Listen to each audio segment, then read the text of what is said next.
Thank you, sir. Good evening, ladies and gentlemen. A very warm welcome to all of you for this third R.K. Swamy Memorial Lecture 2021 on the theme, Emerging Global Civilizational Paradigm and India. May now request the dignitaries to take their place on the dais, please. Mr. C.V. Subbarao, President MMA, Mr. Srinivasan K. Swamy, Chairman R.K. Swamy and Hansa Chairman, Asian Federation and Advertising Associations, Mr. Shekhar Swamy, Group Chief Executive Officer at R.K. Swamy BBDO, Mr. N. Murali, Director, The Hindu Group, Mr. R.V. Rajan, former Chairman and MD, Anugrah Madison, and of course, our guest of the day, Chief Guest, Mr. S. Gurumurthy, Editor Tughlaq, Corporate Advisor, Commentator and Economics, Finance and Politics.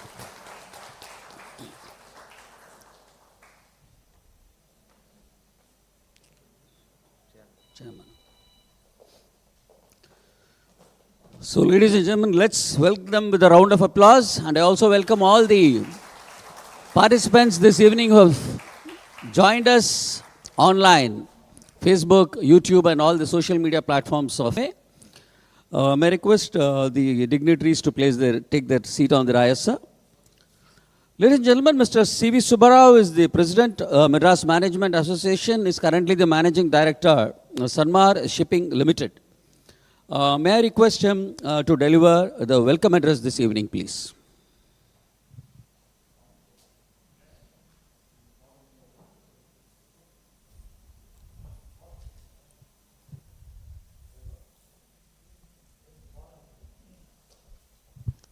Mr. Paul Anthony, please take your place on that, sir. Sorry for the missing you out. Mr. Paul Anthony is President, Advertising Club, Chennai, ladies and gentlemen. Let's welcome him with a round of applause as well. Thank you.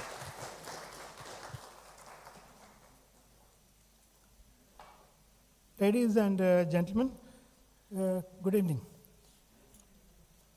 This is a tremendous evening. A memorial lecture as an endowment is something we do look forward to. It carries lessons. And I often quote Mark Twain, who said, I have focused more on learning in the process of education. It is indeed my privilege to welcome you all this evening at this very special event, the third R.K. Swamy Memorial Lecture this evening. We are indeed privileged to institute and organize this annual memorial lecture in the name of late Sri R.K. Swamy, the doyen of Indian advertising profession, to remind ourselves of his pioneering spirit and carry his legacy forward. It is indeed my honor to welcome Sri S. Gurumurthy, Editor, Tughlaq, Corporate Advisor, Commentator on Economics, Sri N. Murali, Director, The Hindu Group, Sri R.V. Rajan, former Chairman and MD, Anugrah Madison, Mr. Srinivasan K. Swamy, Chairman, R.K. Swamy Hansa Chairman, Asian Federation of Advertising Associations and past President MMA, and the dignitaries on the dais. It is indeed a proud moment for the members of Madras Management Association who I'm sure would recollect the enormous contribution of Mr. R.K. Swamy in the progress and growth of MMA to what it is today, particularly his active involvement, guidance, and support during his tenure as the president of MMA from 1972 to 1974. The MMA today has transformed itself into the largest management association in the country, which has been bestowed the honor of the best management association in India for the last 12 years in a row. A great deal of this achievement is attributable to the vision, thought, and initiatives and the many luminaries among whom Mr. R.K. Swamy was the foremost. I must place on record the Secretariat's wonderful contribution all these years, led by Group Captain Vijay Kumar and all his associates. MMA, with a membership base of over 8,000 members spread across corporate houses, individuals, academicians, and students, conducts more than 750 programs annually. All this would not have been possible without the constant guidance and support of our past presidents, including Mr. Srinivasan K. Swamy, who played a very important role in the establishment of the MMA Management Center. I do take this opportunity, and I should not miss welcoming the past presidents of MMA, many of them who are here today, my colleagues from the managing committee, members of MMA, distinguished invitees and guests who are present here this evening, and a large number of them watching this program live through the social media portals. The one boon that the COVID-19 has presented. Today's endowment lecture is on the theme, Emerging Global Civilization Paradigm in India, which we all believe is very vital in this fast-paced geopolitical environment in view of the immediate neighborhood. I mean, you can change your neighbors if you're in an apartment, but it's hardly possible if you're a nation. I'm sure the distinguished speakers this evening would enlighten us as we dwell on the perspectives of the civilization and its paradigms. I'm glad that this annual endowment lecture in memory of Mr. R.K. Swamy has evolved into a great knowledge-sharing platform, taking his legacy to the next generation of management professionals. With the permission of the House, I would like to offer a thought, without any bias, setting, if at all, if such a context is ever set in discussing cultures and civilizations. In his book, The Clash of Civilizations and Remaking a World Order, Samuel Huntington says, God and Caesar, church and state, spiritual authority and temporal authority have been a prevailing dualism in Western culture. Only in Hindu civilization were religion and politics also were so distinctly separated. In Islam, God is Caesar. In China and Japan, Caesar is God. In Orthodoxy, God is Caesar's junior partner. This is the setting that I wonder which will create our context today. I leave you with a quote. Our earth is degenerate in these latter days. Bribery and corruption are common. Children no longer obey their parents, and the end of the world is evidently approaching. This was written in an Assyrian clay tablet 4,800 years ago. So we can safely say that nothing much has changed, if at all you are calling it change. Thank you, ladies and gentlemen. Thank you so much, sir, for setting the context this evening. Ladies and gentlemen, Mr. Shekhar Swamy is the Group Chief Executive Officer at R.K. Swamy, BBDO. It is my pleasure inviting him to make the introductory remarks this evening and also introduce the speakers and take the proceedings further.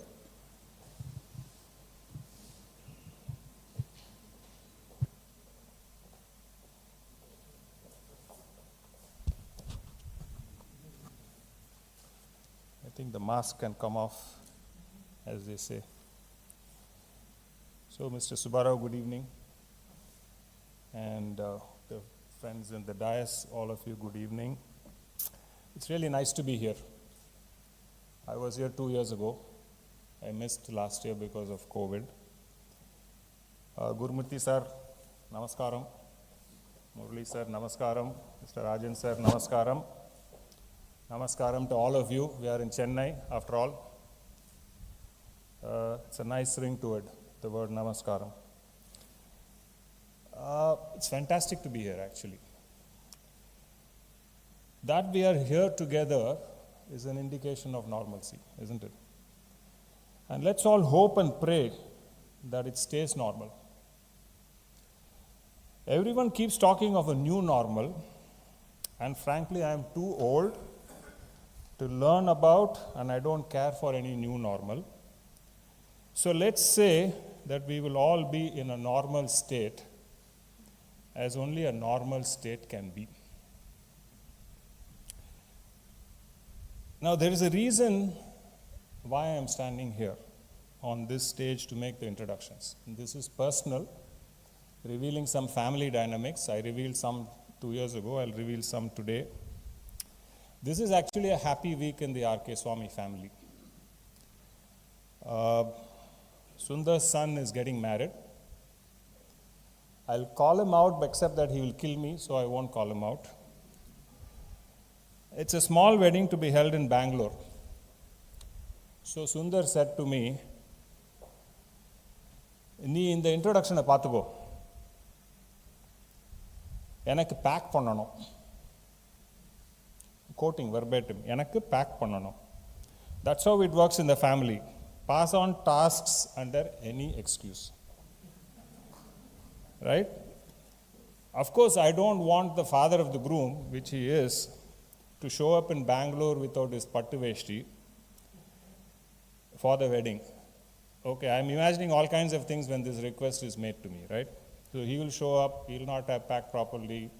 Then Sudha, my sister-in-law, will get after me. She'll blame me, saying, you didn't do that introduction, therefore he didn't pack his pattu veshti. So it leads to a lot of complications in life. So I said immediately, no, I'll do the introduction. So that's why I'm here. I hope the pattu veshti is packed properly. By the way, he was not packing this afternoon. I must tell you that also. So I don't know. I still run a great risk. But seriously, folks, we have a great evening coming up. We have 3 speakers on the dais. Important thing is all 3 knew Mr. R.K. Swamy personally. They knew him well, and that makes this a personal event. I will introduce the first 2 speakers now together, and then come back to make the third introduction. Mr. Murali, you are going first. So I will introduce you. Mr. Murali is family. He is first of the Hindu family, and that needs no introduction. He has played many a leading role in the world of media. Over a career spanning, I'm guessing, 4+ decades. I won't go to a higher number. No, sir. I am very muted in my comments. He has been a stalwart of the Indian Newspaper Society and dealt with Mr. R.K. Swamy as a member of the advertising agency's fraternity. They sat across the table on many occasions. Sometimes maybe there was a run-in. It's all for good. He has seen the world of publishing firsthand and deeply. We know that. It is safe to say that he knows more than a thing or two about this, and will share his insight on the business and the man. So he will come up shortly. The second speaker is Mr. R.V. Rajan. He spent a career building an advertising agency called Anugraha. His noteworthy accomplishment, he just told me that he spent 27 years in Mumbai. I didn't know that, so that makes him my comrade.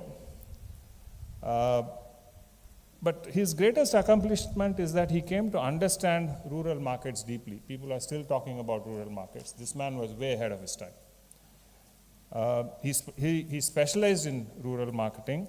He was a recognized leader with many clients looking to him for sagely advice. Now, that's a big deal in our business. He's an original in this field, and he knew Mr. R.K. Swamy well. I'll stop here. I'll request Mr. Murali to speak first, then Mr. Rajan, then I'll come back and introduce the third speaker. Mr. Murali.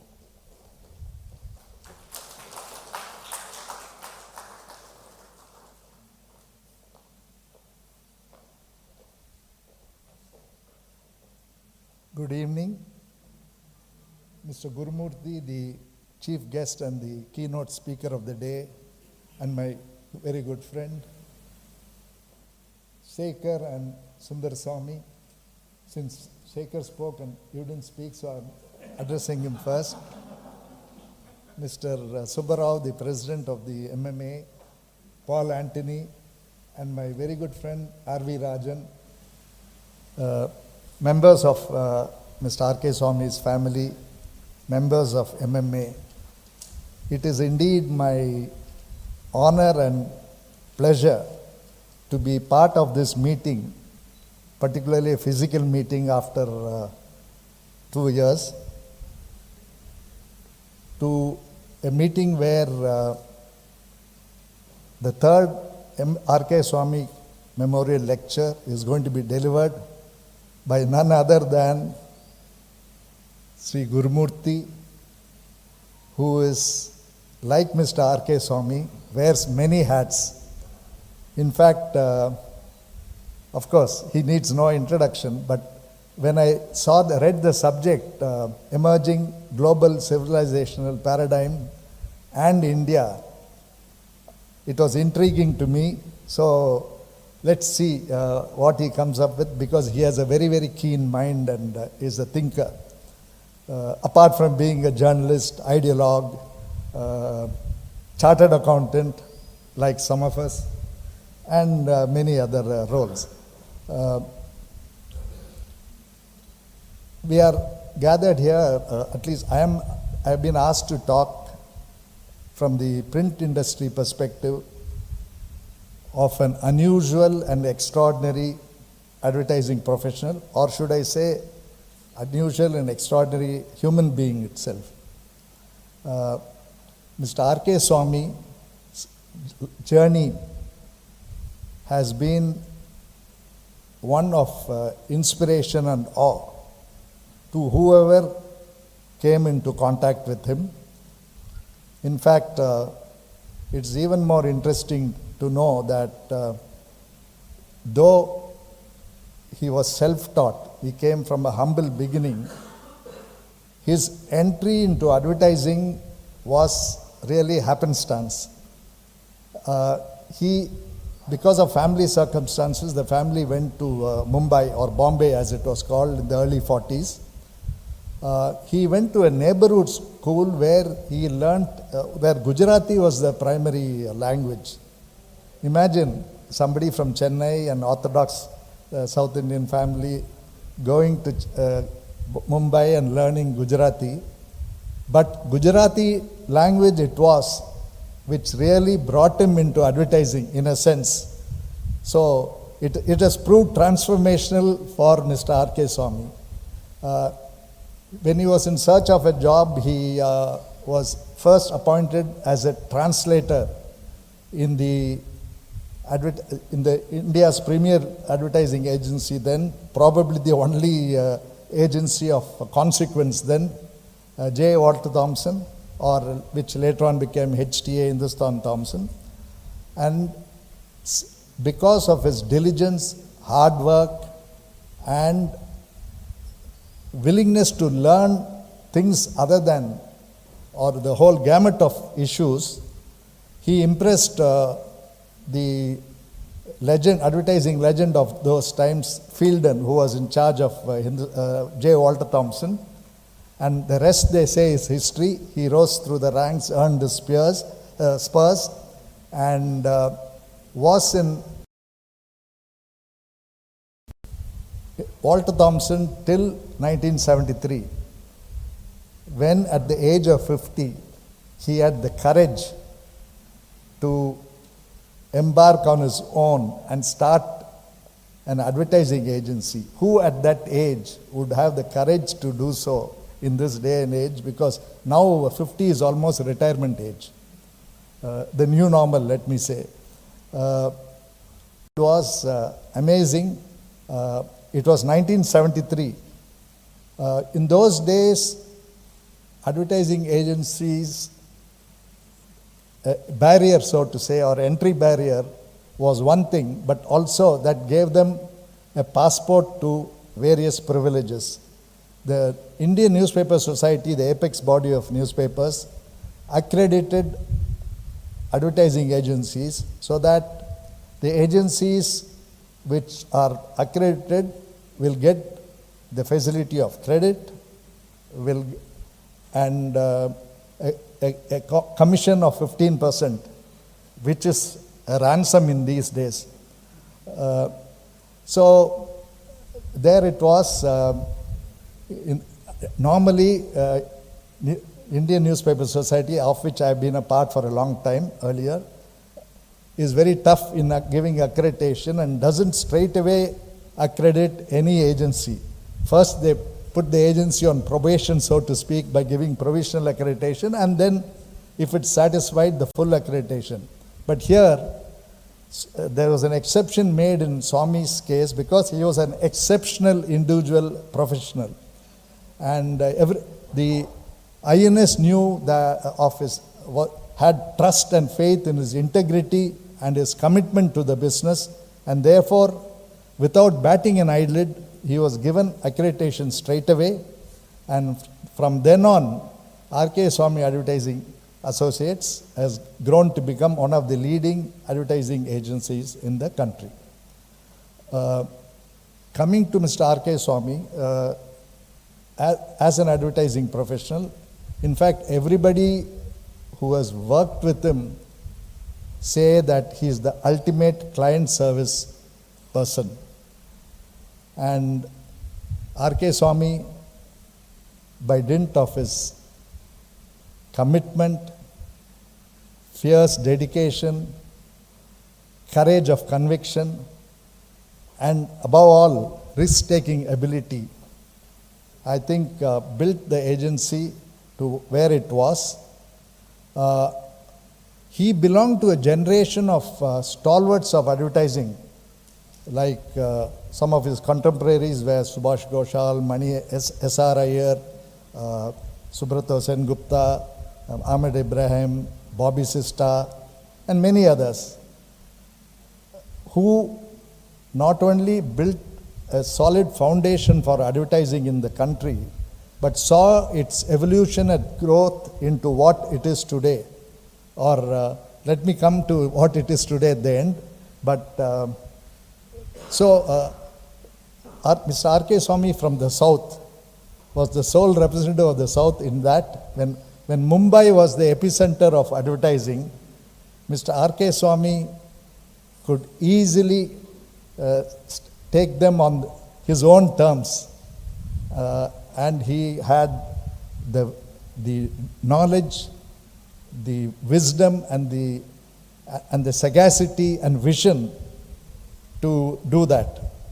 He was an inspirational leader, and a person like him. In fact, it's very interesting. I was struck by Mani Iyer's or S.R. Iyer's quote saying that Ogilvy, the original legend of advertising and one of the all-time advertising greats, was visiting India, I think, in the early 80s. So after meeting with Mr. Swamy, he told Mr. Mani Iyer that advertising is too small a canvas for this man. Of course, we have seen how advertising was indeed a small canvas for him, and therefore he broke out of that canvas and extended his wings to many other areas. Mr. Swamy's interest spanned many worlds, not just advertising. He was as committed, and he seamlessly bestrode those worlds, varying worlds like philosophy, religion, building temples, education, and charitable causes, without neglecting his passion and his profession of advertising. My association, or I have had interesting, apart from association, interesting interactions with Mr. Swamy at an industry level, because he was the president of the Advertising Agencies Association of India, the 3 years of I, in 82-83, and I think 83-84 also. And it was a coincidence and my good fortune that I happened to be the president of the Indian Newspaper Society, the newspaper industry's apex body, around the same time in 83. So we have had the relationship between these two institutions is unlike what it is today. Today, or in subsequent years, the relationship became very cordial and almost bordering on coziness. But during those times, both the institutions organizations took adversarial positions on many issues, because there were several thorny issues that would emerge from time to time, and the relationship, I would say frankly, was quite testy. And it was during this time that we had discussions with 3As of our representatives on various issues. For instance, I was referring to accreditation of advertising agencies by the Indian Newspaper Society. They enjoyed a credit of 90 days by virtue of this accreditation, and member newspapers were duty bound to give that credit. And then the INS more or less guaranteed, in a sense, guaranteed payment or undertook the responsibility of collecting all the payments. Also, the newspapers did not deal with the advertisers directly in terms of billing and so on. Though they would go to the advertisers for getting ads, the relationship between the agency and the newspaper was principal to principal. And then there was the issue of if there is a default by a client, who is responsible. As far as we are concerned, it was very clear, agency, because it is the principal. So some of these thorny issues would come up from time to time. The INS wanted to reduce the credit period from the now unacceptable limit of 90 days to something like 45 days. But it was very, very tough going for the INS representatives. While INS was able to convince most of Mr. Swamy's colleagues, more often than not, to its point of view and its positions, Mr. R.K. Swamy was a hard nut to crack. He was always meticulous and thorough in his presentations, in his discussions, and came armed with a mass of data and information that was sometimes persuasive. We always had a healthy respect for him, and sometimes were even in awe of him. But what happened also was, he very often, or on these issues, took a rigid stand or inflexible stand because he really believed in what the association's views were or stand was. So, though some of us would come away exasperated or sometimes irritated by his stubbornness, finally we all came back with the impression that, and we are convinced that he had no malice or rancor towards anybody. He thought what he was doing was his duty by the association and what he believed in.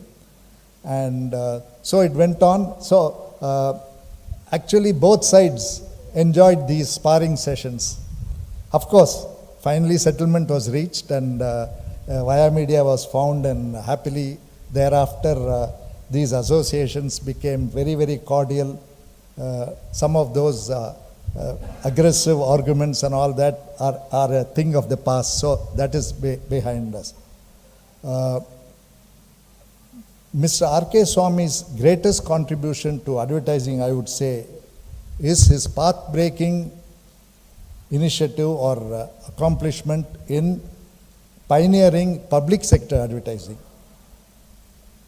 During those days when the state-owned enterprises occupied the commanding heights of the economy, so to say, and were so bureaucratically minded and so rule-bound that advertising, concepts like advertising were alien to them. They even felt advertising was a wasteful expenditure. But it was Mr. R.K. Swamy who first shattered that mindset, and the rest, as they say, is history, because we see public sector advertising in a very big way now. He had a lot of public sector clients initially, and he is the one who made them advertise, and for that the media also is ever grateful to him. The other thing I would like to say is Mr. R.K. Swamy, as I said, his interests straddled various areas, but he seamlessly dealt with them, and his vision was extraordinary, his depth of knowledge, and he had an impact with whoever he came in touch with. For all this, he was a large personality, he had a larger heart, and he was very generous. So when Mr. R.K. Swamy passed away in 2003 June. It was like an end of an era in advertising, but his legacy still lives on. His legacy through this advertising agency, R.K. Swamy Advertising Associates, and is very well carried forward by his two sons, Shekhar Swamy and Sundar Swamy. I must say is more than a chip of the old block, because when Mr. R.K. Swamy, I said he was interested in industry bodies, naturally he took leadership positions in all of them. For instance, Advertising Agencies Association of India, then Audit Bureau of Circulations, which is a tripartite body of agencies, print media and advertising agencies. His interest went beyond just advertising, because he was interested in management also. And he was the president of this, the MMA, which is happily hosting this event. And we heard how he helped build up this institution, and Sundar even improved upon it. So when I say Sundar is more than a chip of the old block, he not only became the president of these associations that Mr. Swamy was, but Mr. Swamy was also the president of All India Management Association. Yes, Sundar became president of all these associations. Plus, he had ambitions to go globally also. So in that sense, he was much more than a chip of the old block, because he became the first Indian to head the International Advertising Agencies Association, and is now the president of Asian Federation of Advertising Agencies, which he recently took over, and I offer my warm greetings for that. Therefore, R.K. Swamy's memories live on, and legends like him, through their values, through their knowledge, through their meticulousness, to their courage of conviction, through their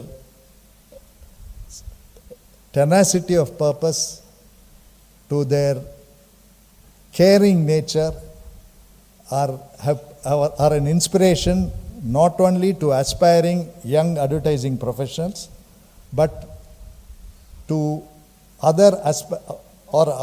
to everybody, I would say.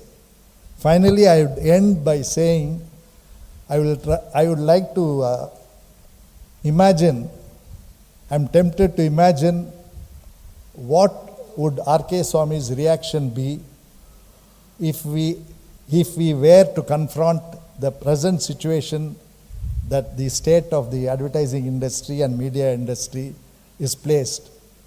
The advertising industry is a totally different world from what Mr. R.K. Swamy believed in. He believed in a full service agency of his time. Now the process of unbundling of agencies has happened from the late 90s or 1998-99 through these 20 years, and now it has become fragmented, or let's say beyond recognition. There are specialist agencies, there are media agencies, creative hot shops or creative boutiques, there are brand building experts, digital specialty specialists, and so on. The whole ecosystem of advertising and media and the structure has changed. If I ask myself how would Mr. R.K. Swamy respond to it, I would definitely say he would be aghast at what has happened. Because it has been a disruption of no small order. It's been a huge disruption. Disruption not of the structure, of only the structure, but disruption of the business model itself. For instance, during his time, 15% commission was the norm. Today, I don't know what the commission is, because we can't even speak. And media agencies have taken center stage because of their clout with their clients and also with negotiating with the media. They have squeezed or put pressure on media rates also. And it is a double whammy because media agencies have affected, of course, they have grown. They have affected both the other arms of the advertising agencies business, plus also the media in as a consequence, because media's margin has also gone down substantially. So maybe Mr. R.K. Swamy would say, I've enjoyed those glorious days. It is time for me to move on to my other passions, at which he was equally adept. And I will leave all of you with that thought, because he is one who could, on any subject, as I said, seamlessly move with authority, and he had accomplishments in those areas as well. And I once again thank the MMA, the Madras Advertising Club, and above all, the family of Mr. R.K. Swamy, Sundar and Shekhar Swamy. It was Sundar Swamy who asked me to talk, and I find that very, very difficult to say no to him, but I've done it on many occasions. But this is one occasion where I was very, very glad to come and talk about Mr. R.K. Swamy in whatever, though I was a generation apart from him. Thank you very much.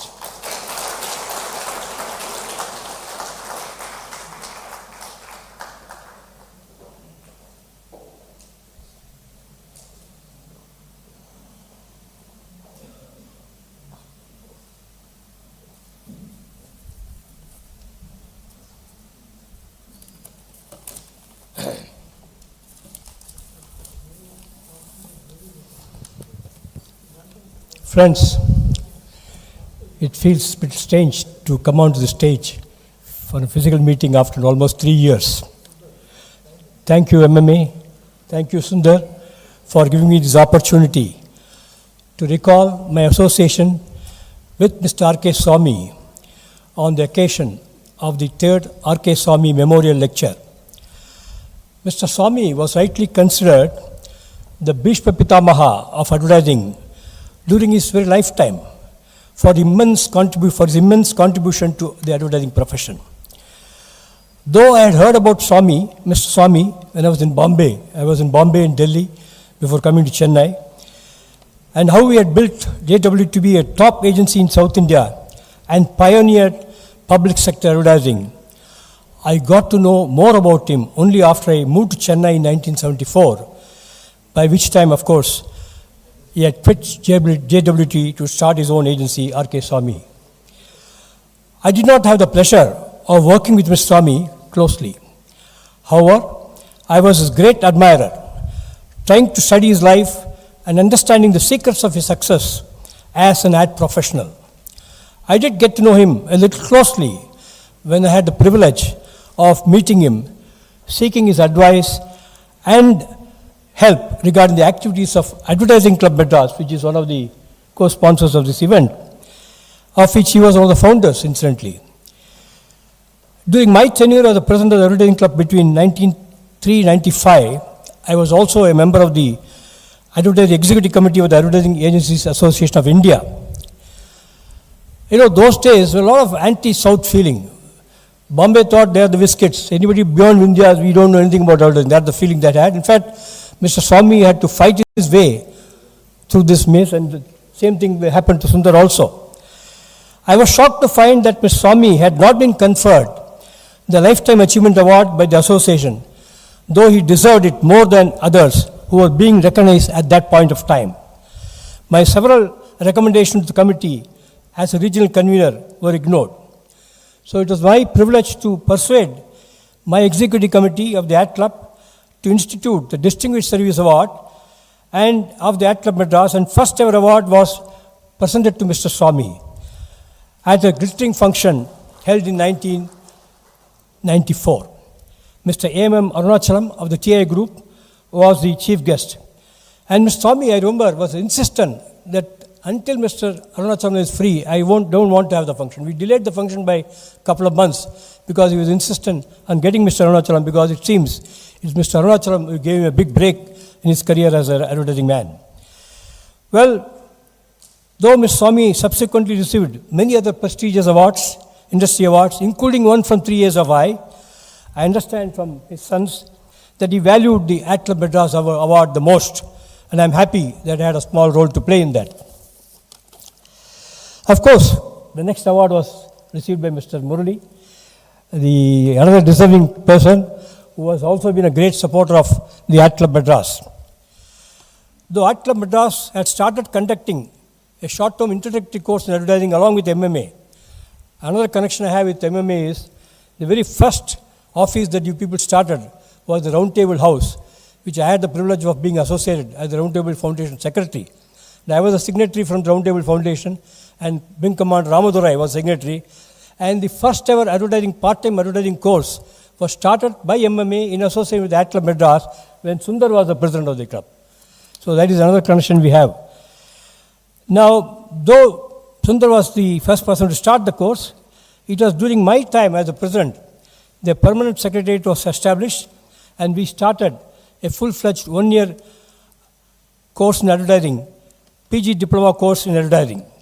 When approached, Mr. R.K. Swamy spontaneously agreed to donate rupees 3 lakhs of rupees, a big sum those days, in creating the infrastructure for the office. Even today, a big portrait of Mr. Swamy adorns the wall of the boardroom of the club, the well-appointed boardroom of the club.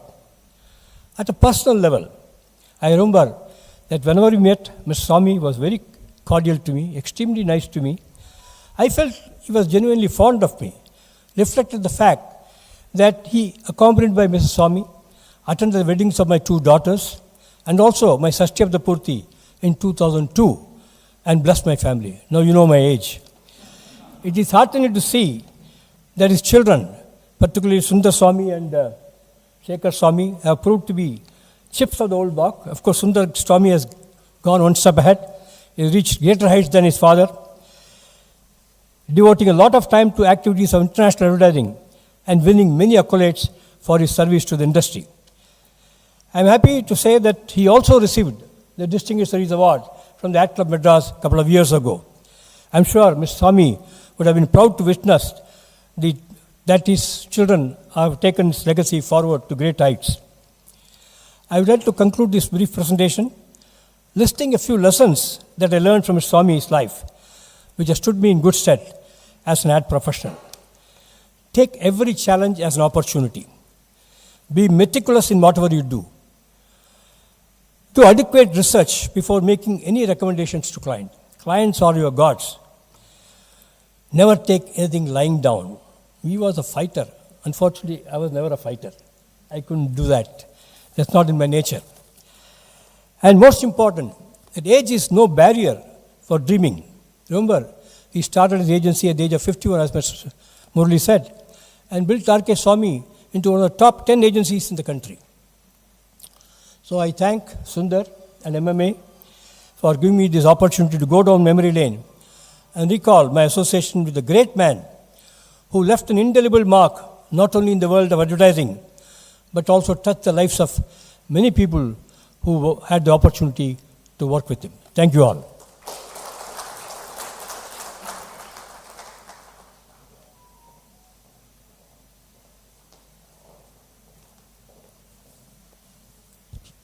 So I'm back again, this time to introduce Mr. Gurumurthy.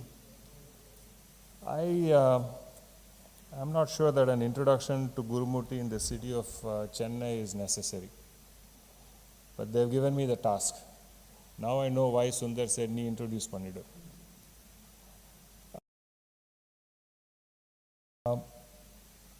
So my introduction is actually going to be a lot of pauses, if you will. Mr. Gurumurthy is many things. He's the editor of Tuklak now, everybody knows that. From being an exceptional chartered accountant to an editor of a publication. You can figure out that journey. He is an intellectual, yes, we know that, intellectual. You can figure out that journey. He is a legal advisor, but to the best of my knowledge, I don't think he went to law school. So, he might have taught, well, he would have gone to law schools to teach. That he would have done.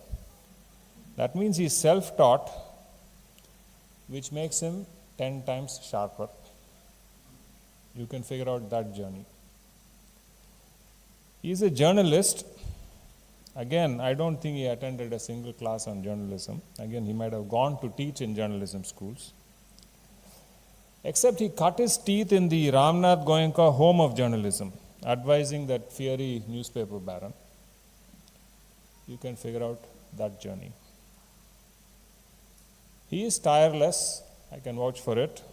He takes up causes, he fights. One would say he is ready anytime to fight for what he believes in. The question is, where does he find the time? You can figure out how he does that. Guru is an academician.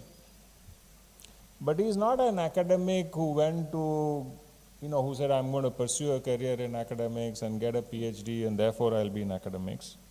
I don't think he did that, but he's an academician. That he is a teacher is beyond doubt. He's a professor of legal anthropology. One of these days I will bug you to tell me what that means. In Shastra University. Frankly, it sounds to me like something he has created. So you can figure that out as well. That he is vice chairman of Vivekananda International Foundation, a strategic think tank. Well, the doc. Okay, so he's, sorry, cut the vice. He's no vice. He's chairman of the Vivekananda International Foundation, a strategic think tank. That he is now chairman actually should be no surprise. That he thinks and breathes strategy across a broad spectrum of issues is something that I can personally vouch for. How did this humble lad from the deep south of India get to a position where he is consulted by all sorts of businesses and political leaders in the country on strategy? You can figure out that journey. The topic for today is emerging global civilizational paradigm and India. Emerging global civilizational paradigm and India. It is a rich one. It requires a sweeping understanding and perspective across the world. It requires a sweeping understanding and perspective across India. It requires a mind that is intellectual, a spiritual intellectual, an editor, a lawyer, an investigative journalist, an academic, a strategist, and a contrarian. Frankly, the topic needs a Gurumurti to unravel it for us. And I will add one more thing that is more important than this, all these descriptions I just gave, they're all mind-related descriptions. Mental, this, intellectual, that, all relating to the mind. Frankly, that's a very small part of the character. I've had a few occasions to work closely with Guru on projects of national importance. We came together voluntarily. And my observation is this: Guru's heart beats for India. He feels deeply for the country.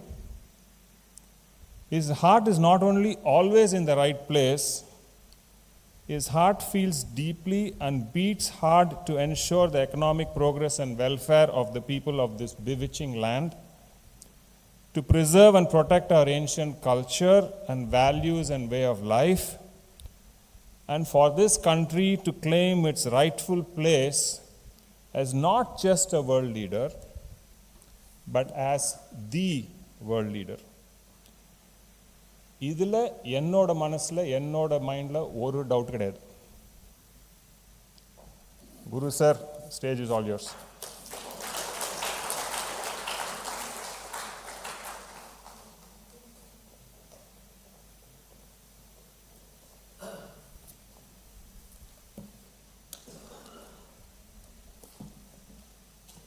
Namaskarams to all on the dais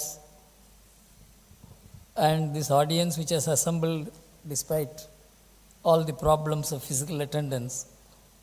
I must really thank all of you, because that's one of the reasons that is going to encourage me to talk, because if the hall is half empty, you can understand how discouraged I will feel.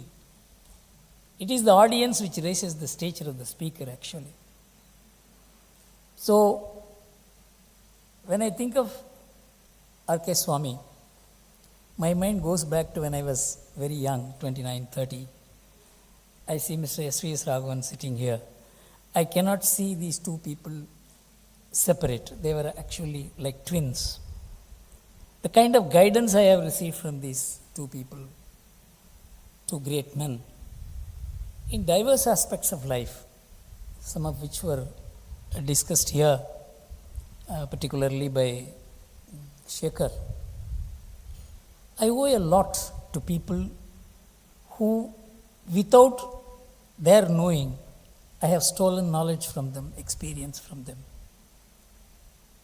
The whole society is open air university, provided you are willing to learn. We confine learning to schools, colleges, books, universities. I think that is a very compressed and narrow way of understanding the kind of things that S.V.S. Raghavan, who is sitting here, has taught me. I don't think anyone else would have received that kind of free, easy, friendly, affectionate instruction in life. This is how our society grew. So when I wanted to relate a few instances about Swamy, but I feel that I will be borrowing time from my difficult subject. In fact, as soon as I entered here, Murali told me it is an intriguing subject. So I can understand the state of mind of the audience. So this subject itself is intriguing. I don't think there is any great discourse taking place in India about what I am thinking of talking to you. So my job is not only going to be difficult, it is going to be most difficult. But why did I choose this topic? I chose this topic primarily because of R.K. Swamy. Because Swamy was a man deeply involved in the civilizational dimensions of India. So when I thought of this, when I thought of addressing, or I was invited to address, my mind immediately got fixed to this, because this is a subject in which I have been working on for the last 3 decades, and more particularly in the last 4-5 years. And so this clicked. Another reason is, see, there is so much of what I would say confusion, if not absence of information, or if I can put it arrogantly, knowledge. I had about a month back, maybe 3 weeks back, I was addressing a very chosen strategic community people in Delhi about the strategic defense and war models of India. In fact, they had absolutely no idea about what the Indian war models were, laws were. And they were among the top people. We have heard in Mahabharata that after the war was over, after the day's war was over, the Pandavas and Kauravas will sit together and have a drink. And they used to talk as if nothing had taken place, that they are going to hit each other tomorrow. This was not there in the mind. So we all thought it is something, which is a poet's imagination. But I had done a lot of research in this. In fact, V.R. Ramchandra Dikshitar was one of the finest minds which wrote a very, very powerful treatise on Hindu rules of war, where he said Ashoka's Kalinga war was an adharmic war. Because he hit a weaker enemy without giving notice. Our war model was different. And I studied the entire thing through the history of Dharma Shastras. 11 volumes of great, profound knowledge, which was brought out by Bhandarkar Institute. You may be surprised to know the Government of India funded it at a time when the Government of India had some inclination for civilizational understanding of the country. And when I read this, I was stunned by the noble rules of war which our people had instituted and how it was being followed right down to our Pallavas, our Cholas, our Cheras. It is not 900 years ago, 600 years ago, 800 years ago. Then I did a study. Why I am saying this is the reason why I am talking to you. When I was speaking to these strategic thinking people, I told them that in the 16th and 17th centuries in Kerala, the Swamy kings had wars with the Portuguese. And what the Swamy kings told the Portuguese as to how they would wage the war, it was brought out by Whiteway, an English scholar, as to what was the noble rules of war which we had instituted.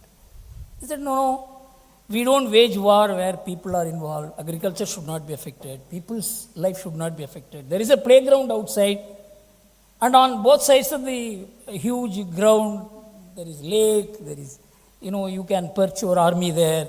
You can use your, both of us can be on the other side. We will beat the drum to say we are ready for war. Then if you beat the drum only, we will start the war. Whiteway in his work, Rise of Portuguese Power in India, gives the following account of the war. War had become a game governed by a series of elaborate rules, and to break one of these rules involved was dishonor, which was worse than death. This is 17th century. Whiteway adds, there was neither night fighting nor ambuscades. There should be no surprise attack on the enemy. This is one of the rules of war. In the entire Mahabharata war, it is in the about 18 days, only one night fighting was allowed. Otherwise, it is only day war. All fighting was done in daytime, when sun had well risen. Opposing camps were either pitched near each other, and both sides slept securely. At sunrise, soldiers of both armies mingled at the tank, put on their armor, ate their rice, chewed their betel, gossiped, chatted together. At the beat of the drum, either side drew apart and formed ranks. It was incredible. It was credible to be first to beat the drum, and no attack was allowed until the other side has beaten the drum. The fighting was always in the open plain. When I mentioned this to the strategic thinkers, and I said it was only in 1905 at The Hague, the international meeting was held to say we should first distinguish between who are combatants and non-combatants. They were eating everybody. And we had elaborate rules of war. If somebody dropped the weapon, he should not be considered a fighter. A wounded man is a patient.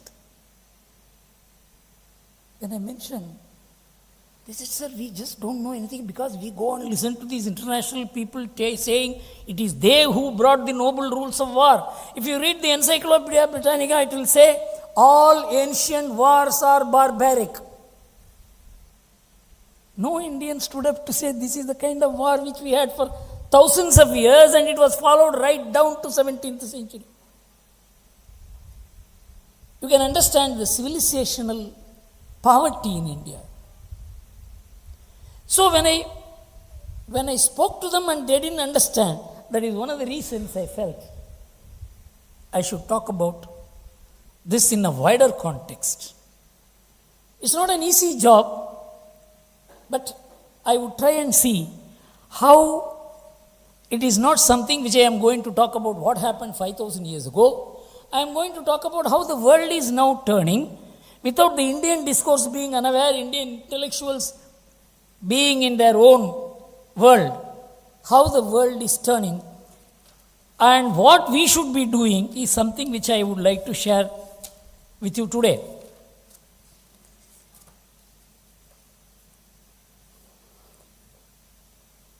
I told you the link between R.K. Swamy, me, and this topic in the context of what I experienced with the strategic minds of India, which are supposed to be among the top minds dealing with the world and talking about India to the world, and they don't know about India. It is in this background I will be trying to present my thoughts about how the world is now moving towards a civilizational paradigm which Indian intellectuals are not aware. You see, today's topic calls for a helicopter view, silo-free view. You can't be talking in silos. You can't say this is politics, this is geopolitics, this is economic, this is trade, this is military.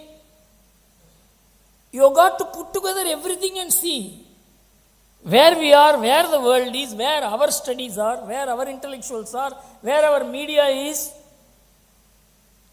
This is what I am going to present to you today. There is near consensus. Why near consensus? There is near unanimity that the post-COVID world order will change forever. The man who structured the post-Cold War order, Kissinger, he wrote a 600-word article in which he mentioned only one sentence, that the post-COVID world order will change forever. He didn't say elaborate what it is. We know from what the order will change, into what it will change, no one knows. What is likely to be the change? Who are going to be the actors? Who were the actors earlier? And what is their position today? All this will figure in my presentation.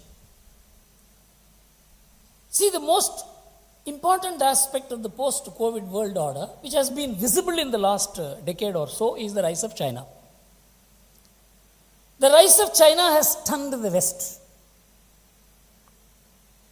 It need not have stunned them at all, because Deng Xiaoping told long ago, let us hide our strength and bide our time. 30 years ago. He said, wait. But the West, which has such strategic think tanks and great minds and all kinds of spying institutions, prying into every country's deep thinking mechanism, did they not know China has been told by Deng that this is what you should do? In one sentence, the entire American system has been bribed by China. That is the Brookings Institution has brought out a paper that how no American think tank is today free of, they use the word influence, and in some places they also use the word stronger than influence. You know, the World Bank ranking of businesses, ease of doing businesses, it has been admitted by World Bank that China bribed them. It's an open admission. In fact, when I was talking to one of the top persons in India, who is a policymaker, he said China has now come to the conclusion that the American system will not work for America. It will work for China. You must understand how the world is moving and what are the turns which are taking place. We have a rising China and a fatigued West. This is a paradox. The whole picture has changed in the last decade. It is the most debated issue. China's rise is the most debated issue. It has been debated for the last 5-6 years. It is even more fiercely debated but without any answer. I don't think anyone has any answer. So bad the situation was that after, it's not in Trump's time, it is after Trump got elected, after Biden got elected, the European Union entered into a comprehensive agreement on investment with China. It was a slap on America. Everybody thought if European Union and America come together, America is over. This was December. All the countries signed in January. Something dramatic happens. They raised the issue of human rights in February. In April, the European Union Parliament says, put a stop on this agreement. An agreement in which Xi Jinping has put his entire political might. He had opened the entire Chinese market for European products. The most important beneficiary was going to be Germany. And that lady was driving this whole process. And everybody thought America's space has shrunk. But in one turn, the whole thing stopped. The CIA collapsed. This was April. In June, 3 important summits took place, which completely turned the situation against China. One was the G7 meeting, second was the NATO meeting, third was the EU meeting. It all happened in 3 days. I don't know how many, I have not seen great reports in India about this. G7 first said it is a systemic problem. China is a systemic problem. Next day, NATO meeting said China is a systemic adversary. Last year, in 2020, Emmanuel Macron would not admit one word against China in the NATO meeting. In 12 months, everything changed. And then European Union endorsed the fact that the CAI won't be implemented. Don't think pure economic forces are working here. Deeper than economic forces are working. You know, it is only the Anglo-Saxon countries which first declared that they would not use the Chinese 5G technology. And everything was centered around Australia, England, America, and Canada.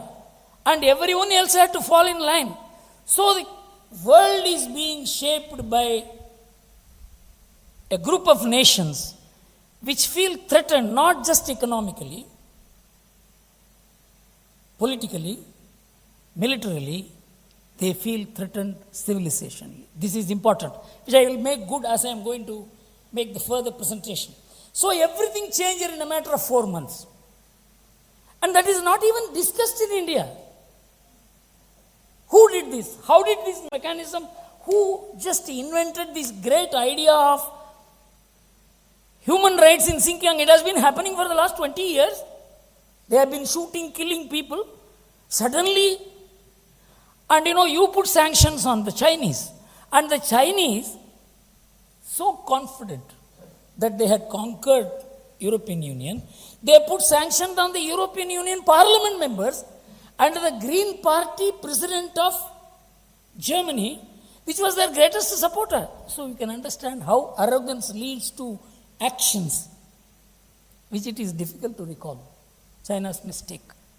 If CAI had succeeded, I can tell you there is no way America could have countered China.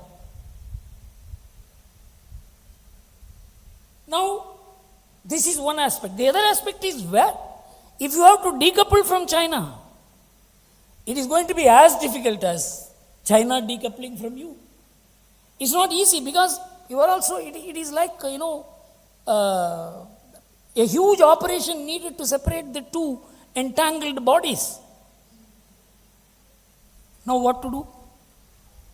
The only way is to look at India.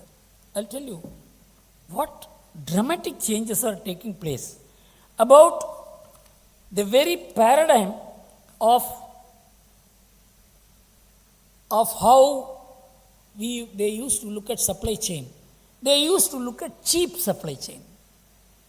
Now they are looking at safe supply chain. There's a paradigm shift. And I will quote a few instances as to how all this started. Geopolitically, autocratic China was seen as stable and safe supply chain for 28 years. Democratic India was seen as unstable and unsafe. But this has changed after COVID. This is the most important thing. It is the post-COVID politics, where the role of China and America are both suspect in producing COVID. America funded the production of COVID infection. This is the thing which America cannot accept, but this is a fact. In September 2020, Drew advising study showed that India would benefit to the extent of 70% of businesses shifting from China. In January 2021, UBS Evidence Lab CFO study reported 70% of China-based CFOs and 86% of US-based CFOs say that they would be shifting part of their businesses from China.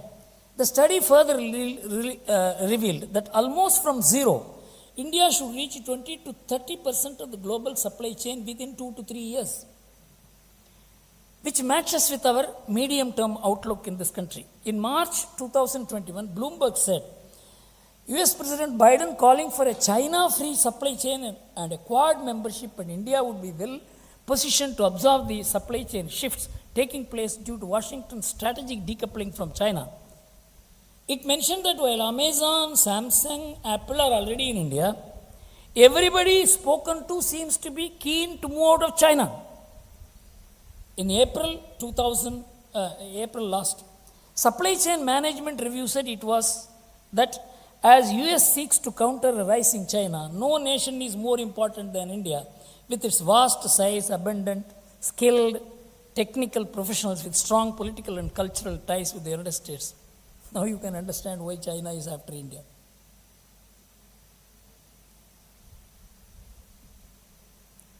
And in April again, Supply Chain Dive magazine reported, according to Q2 barometer reported by Kuna, provider of supply chain compliance solutions, US and global players view Vietnam and India as alternative sources, and listed both countries among the top buying destinations. And roughly a third of the global buyers and 38% of US buyers named Vietnam. And an influx of US-based buyers increased inspection and audit demand in India 72% on year basis. In May 2021, Global Trade Review reported that India, Japan, and Australia trade ministers met digitally. Important point. Formed a supply chain resilience initiative to squeeze China out of the critical technology supply chains like semiconductors, batteries, and rare earths. India is entering a strategic investment agreement and technology agreement with Taiwan, which is the leading semiconductor production country in the world. This is the shift that is taking place. You may say it is trade, economics, but there is a background. In that background, where the West stands, where we stand, where China stands, where the rest of the world stands, we have to understand so that the Indian mind can absorb the changes that are taking place and know how to handle it. If you look at China versus India, many people say, why China, why not India? I tried to answer it in an article which I recently wrote. Why China, why not India? There's a beautiful article written by Forbes magazine, which compared the three gorges dams in China with the Narmada Dam in India. I'll read out what it is. The Three Gorges Dam flooded 13 cities, 140 towns, 1,350 villages, and displaced 1.2 million people. But China completed it in a decade. In contrast, the Narmada Dam flooded no city, inundated no town, impacted far less villages, just 178, and displaced less than 1/10 of the people the Chinese dam displaced. But how long did India take to complete the Narmada Dam? 48 years. Jawaharlal Nehru laid the foundation for it in 1961. The World Bank agreed to fund it in 1965 but went back after the Narmada Bachao Andolan began its agitation. The NBA moved the Supreme Court which stayed the construction in 1995. In 1999, the court lifted the stay, limited the dam height to 88 meters. Then over 19 years, it raised the height in 5 painful installments. In 2000, 90 meters. In 2002, 95 meters. In 2014, 110 meters. In 2006, 122 meters. In 2019, 139 meters at full capacity. If democratic India took 5 times more the time that China took to build the largest dam in the world, why will not China fly and India only grow? But it misses the most important point. It is not India's democracy that is the problem, alone the problem. We had 4 elections, 7 prime ministers in 10 years. When you had 1 government and 3 leaders, and you don't know which prime minister will last for how many days, how many months, the world had to choose between India and China, particularly the West, even more particularly America. And their choice was a bad choice. It was a businessman's choice. It was a financial institution's choice. It was the choice of political miscalculation which has made the West the ladder for China to be where it is today as the biggest danger of not only the West, but also for us. So now in this background, China had a very strange combination of Marxian politics and market economics. We had a strange mix of Marxian economics and democratic politics. This was not even being discussed in India. Indian human rights issues will be highlighted by our media. Nobody will talk about Chinese human rights issues. Still say, no, China is progressing better than us. And there is a huge Chinese lobby in India, in media, in the administration, in all policy making mechanism. So these are all the issues. China's rise, many people think is just trade, economics, geopolitics, military. It is civilization, that's what I am going to tell you. China is now paradigm shifting the world. I am going to read out what Deng Xiaoping spoke about China and its rise in the world.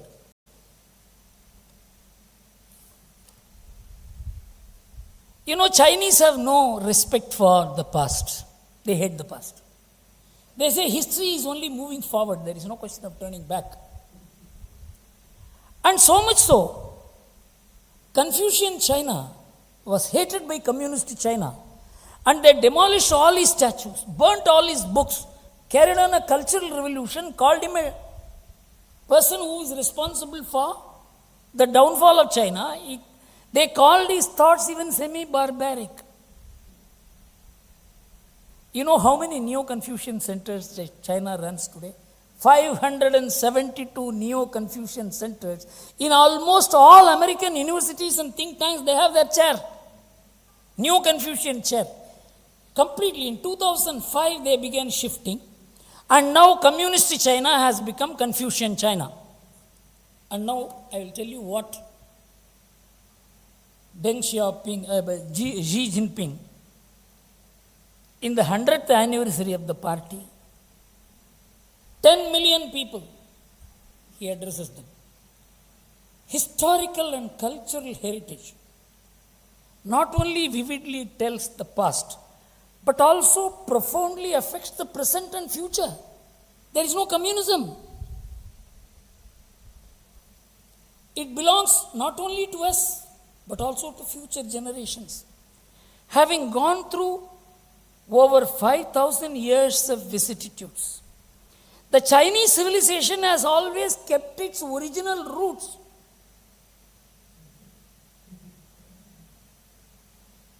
If the Indian Prime Minister talks like this, he will be called a backward looking man, communal, xenophobic.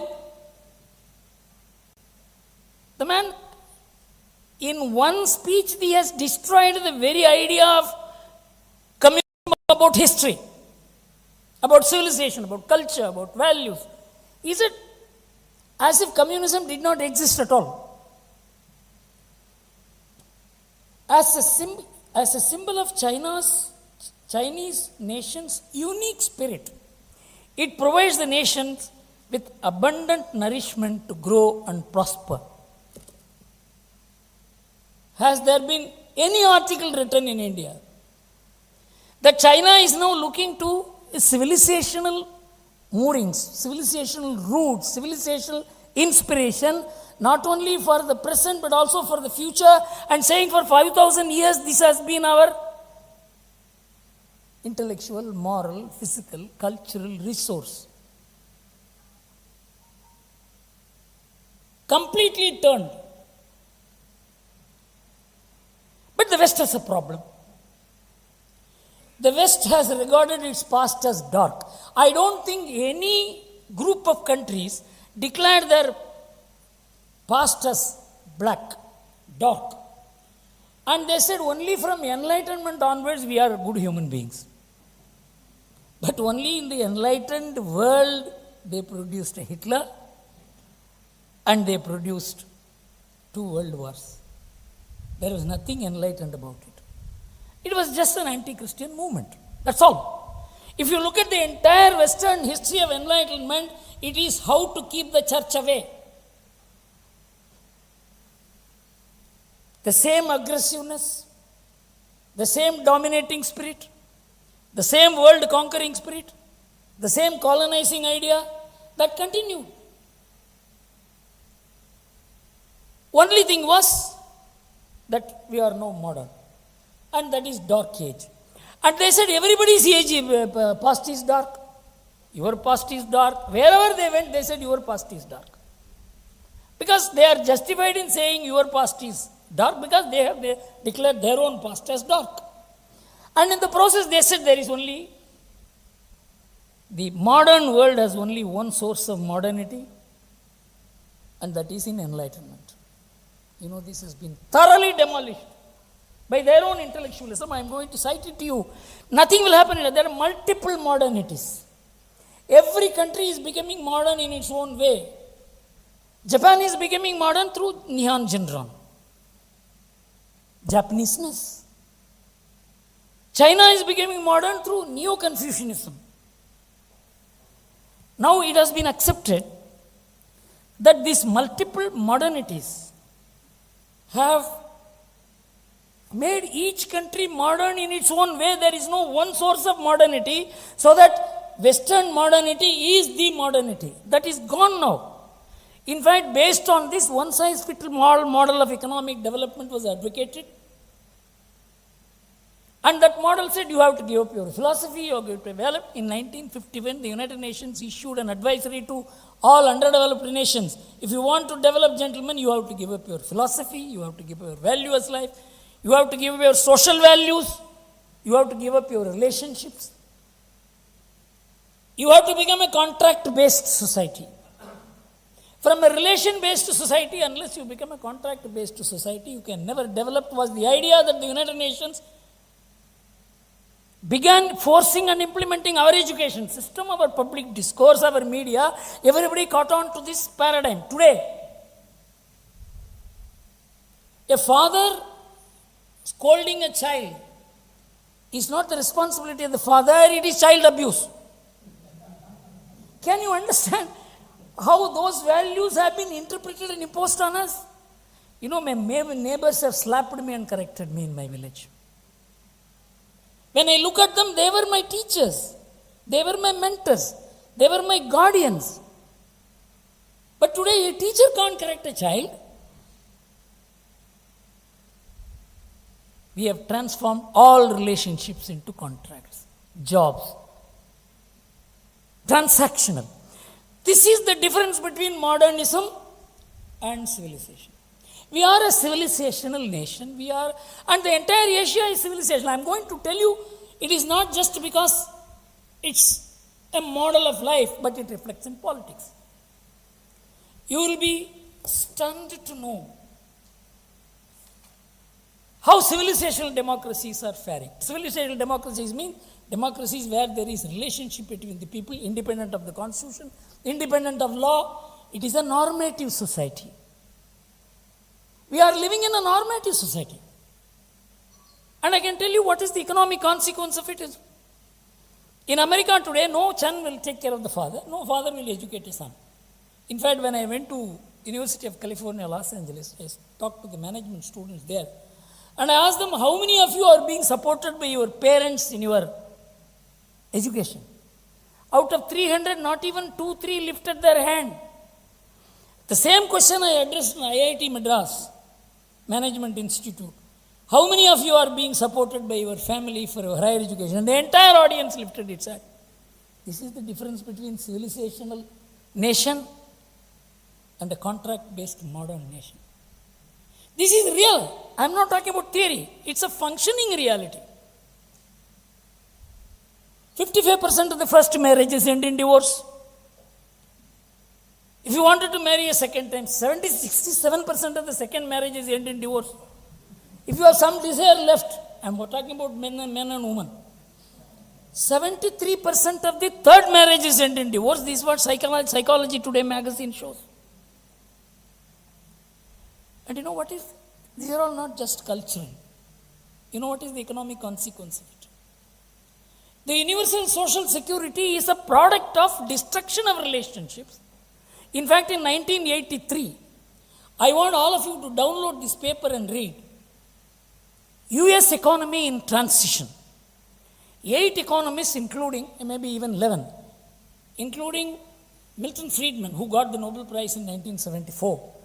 He said, don't interfere in the filial responsibility of the child to the parent or parent to the child, because we have already handed over to the kitchen to the multinationals. In no American family you can see a kitchen, no cooking. He said, if cooking and caring for children or caring for each other are two important functions of the family, you have already destroyed one, don't destroy the other. Don't bring universal social security. This is happening in 1983. Universal social security has come. Today, because you have to pay a social security tax for your father to be taken care of, or your children to be educated, or your unhealthy people in the family to be taken care of. You have no responsibility. You know what is the cost of this? The unfunded social security obligations of America today is $68 trillion. America has this obligation already incurred, against which it doesn't have even $1. But in India, if all Indians become like Americans, you know what will happen? 60% of the people of India will be standing before Narendra Modi's house for 2 square meals a day. Can India run? Democracy run? Whether there can be anything called Indian economy? This is the civilizational drive in India. And this has political, not only economic consequence. And I will tell you, the entire structure of the liberal democracies is collapsing today. I am not saying it. It is the Freedom House which is saying it. What is happening to the liberal democracies, I am going to tell you, you will not sleep in the night. Voters turnout. In 1950s, in free democracies, it was 76%. In 2010, 65%. US, 63% to 49%. In Oceania, 95% to 70%. In European Union, 85% to 70%. And in the post-communist Central Europe and East European countries, 85% to 60%. You know, most of them want to turn away from democracy. This is called sliding back. And even more important, people, youths less than 25 do not vote. 35% do not vote at all. And only 43% vote. 57% of the people do not want to, they have no interest in public affairs. 54% feel they are too busy for public affairs. Can you run a democracy?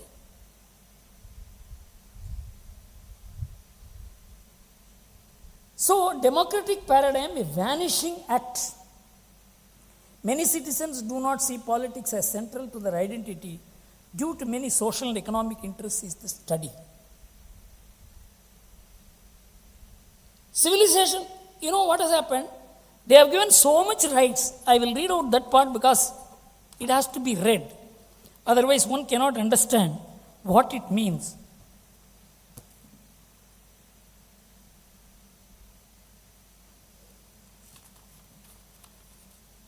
Majority of the people, the findings, majority of the people are too busy for political involvement, and due to many social and economic interests, politics is not central to their identity. You know what is it?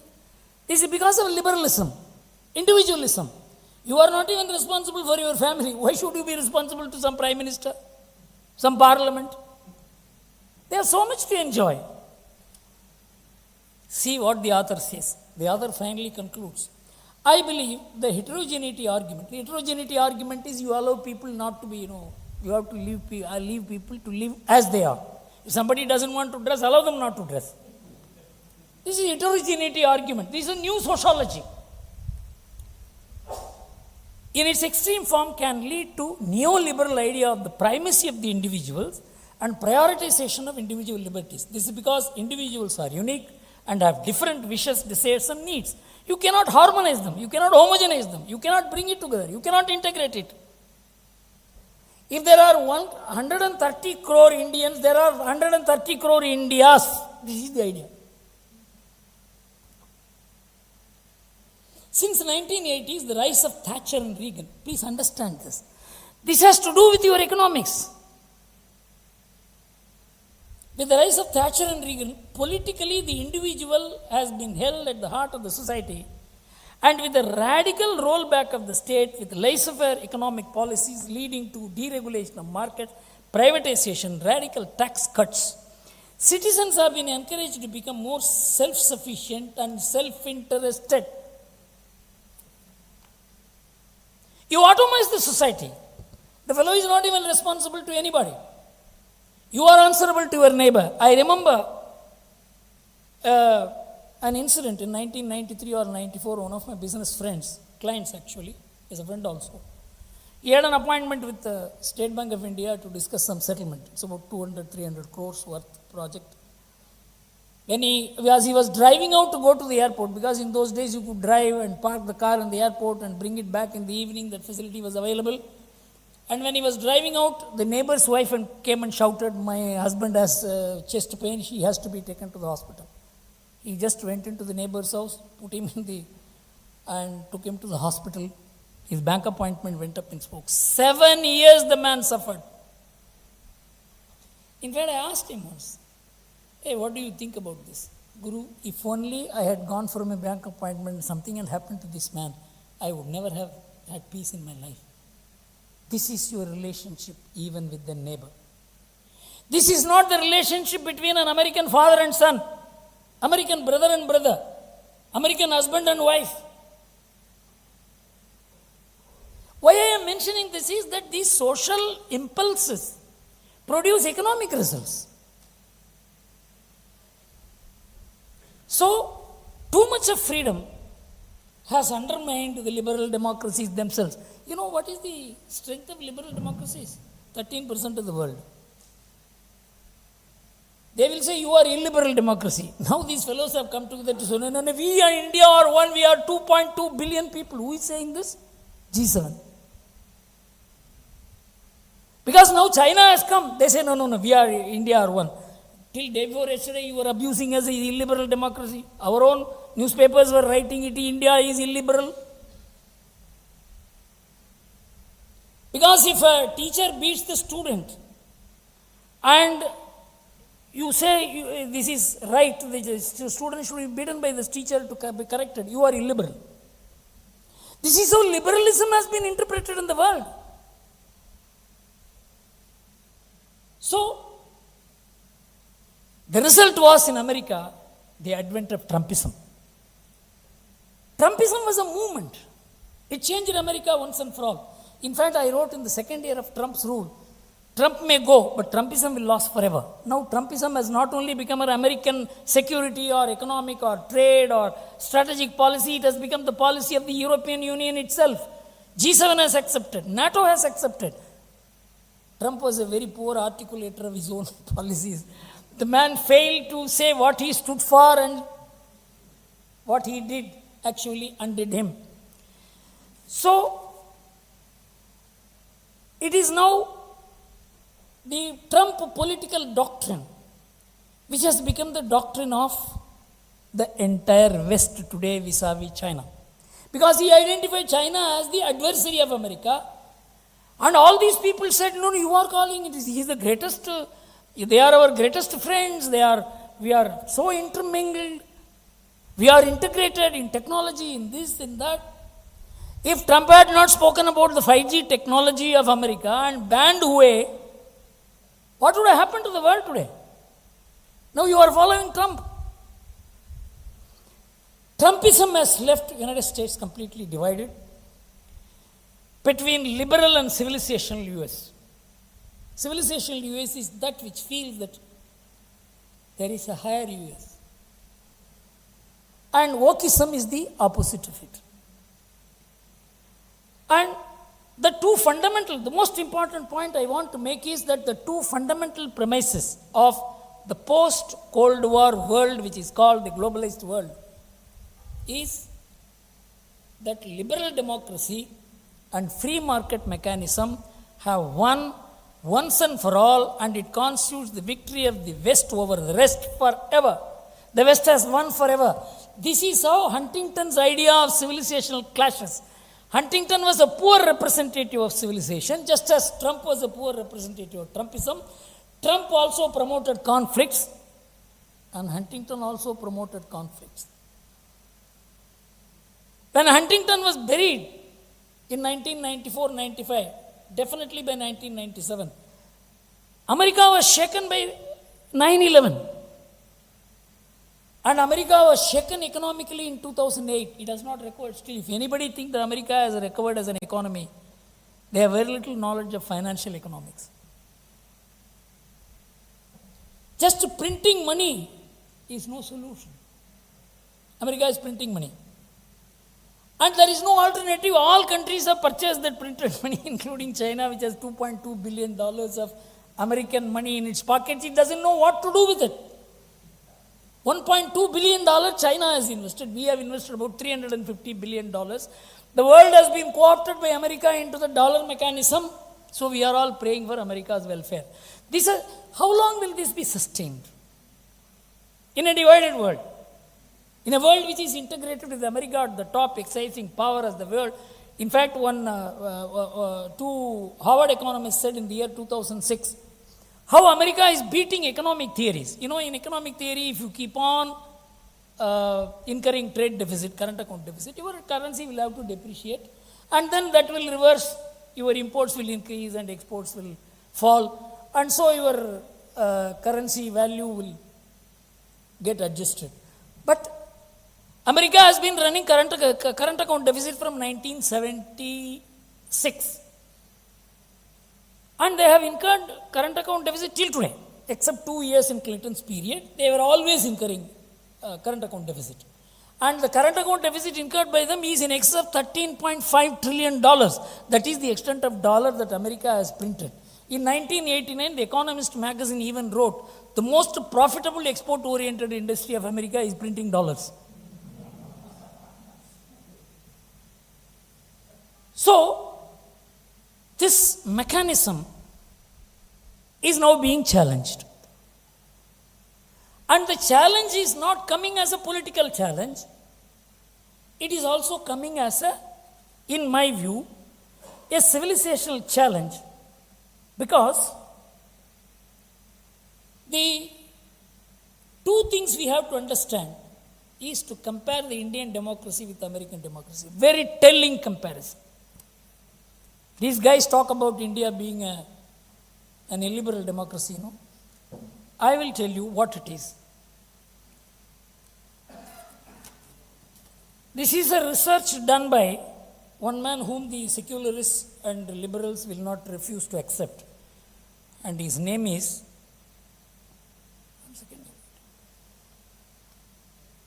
I'll tell you his name.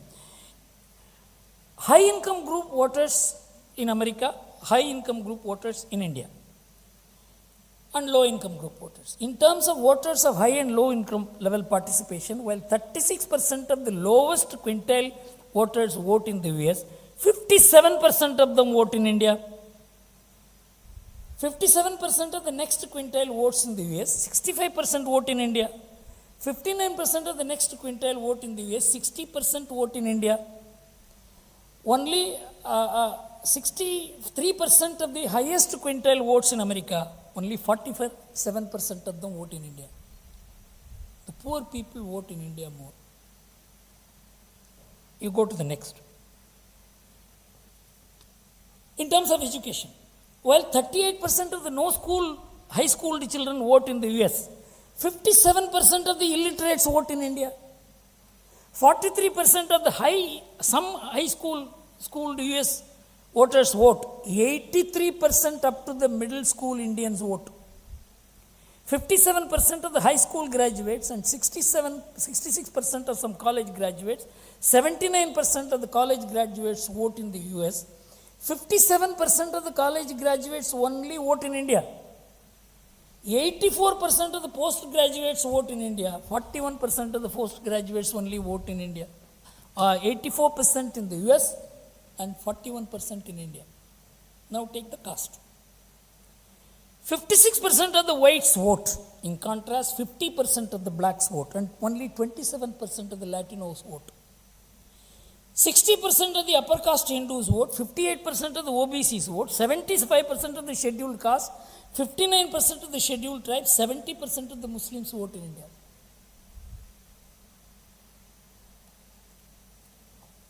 Very strong bottom spread economy. This they will call as illiberal democracy. Your democracy is failing. Your youths are not voting. Your minorities are not voting. Your poor are not voting. Is this the discourse in India? In India, we vote as caste. We vote as villages. Entire village votes. As a family, we all sit together and see which party we will vote. This is civilisation democracy. We share everything, including votes, including parties. This is supposed to be illiberal. Only if you destroy all this, it will be liberalism. This civilization democracy is strong because the study shows in Asia, as compared to 1960, the voting percentage has risen to 70. There is an upside down. We only want an elected government which will be efficient, which will work in the interest of the country. Whether somebody is free in his own house or not, that is not the test of democracy. Today, in the West, the test of democracy is whether a child is free in his own family. Whether some Indian lady fed the child with her hand in Sweden, she was arrested. How can you feed the child with your own hand? I mean, can you believe this kind of thing becoming the model? Of course, you live like that. We have no objection. But we have our civilization. We have our value systems.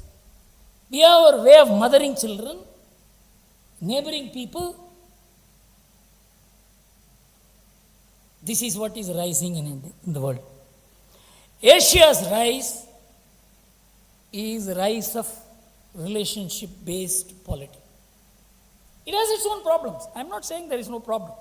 But we are managing this problem. So much so,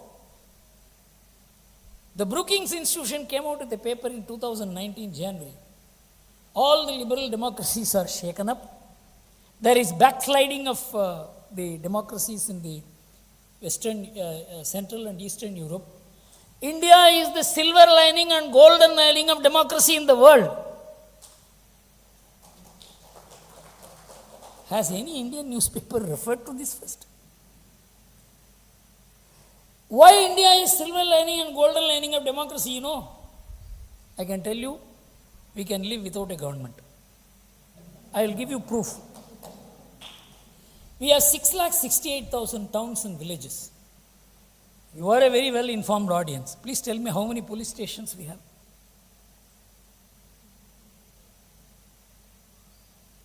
We have just 12,800 police stations. You go to the nationmaster.com and download what is the crime levels in India as compared to the Western countries. How many people are in jail in India? Murder is some charge which can never be hidden. India is the country with the lowest murder rate in the world, lowest rape rate in the world, lowest dacoity in the world. Policing does not reduce crime, court does not reduce crime, law doesn't reduce crime. It is the value systems which reduce crime. So, if India loses these civilizational virtues, do you mean to say your courts are going to do? Somebody said, Domestic Violence Act is a big victory for women. You have handed over whether the husband or wife, husband has done anything wrong or not to a corrupt inspector to decide. Do you mean to say he is going to do justice to women? And this law is hailed as a great advancement of women's rights.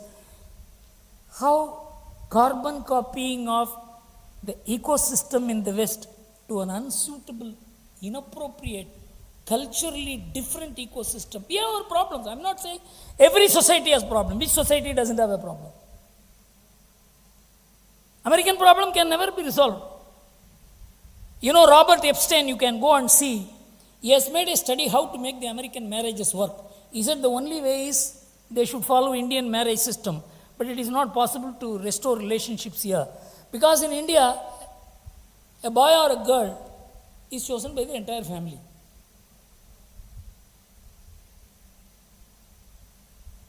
This has its own impact in politics, in sociology. So this civilizational paradigm has suddenly gained momentum in the post-COVID world. This is the most important thing I want to emphasize.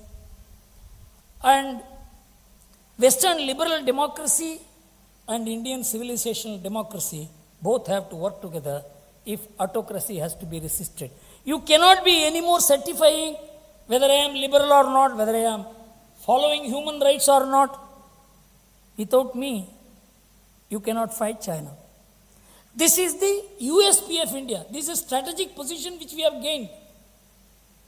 But the roots of Indian democracy are civilizational.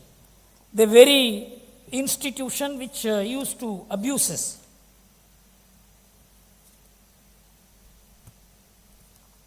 This Freedom House, you know what they say, I will tell you.